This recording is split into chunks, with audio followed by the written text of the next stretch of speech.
కానీ ఖద్దాములు కానీ ఎలా మాట్లాడాలో చూపిస్తాను. నీకు అరబీ వచ్చా అని తెలుగులో కోయిట్ వాళ్ళు ఇంతి ఆరఫ్ అరబీ అని అడుగుతారు. ఇంతి ఆరఫ్ అరబీ అంటే నీకు వాళ్ళ భాష వచ్చా అని అడుగుతారు. ఆనా సోయే సోయే ఆరఫ్ అరబీ, నాకు కొంచెం కొంచెం వచ్చు అరబీ. ఆనా అంటే నేను, షోయే అంటే కొంచెం, ఆరఫ్ అంటే వచ్చు అని. ఆనా సోయే సోయే ఆరఫ్ అరబీ, నాకు కొంచెం కొంచెం వచ్చని. ఆనా ఆరఫ్ అరబీ, నాకు అరబీ వచ్చు. నాకు అరబీ వచ్చని దాన్ని ఆనా ఆరఫ్ అరబీ, నాకు అరబీ అంతా వచ్చని దాన్ని ఆనా ఆరఫ్ అరబీ అని అంటారు.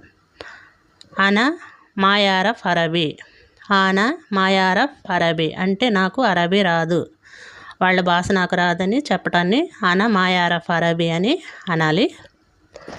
నాకు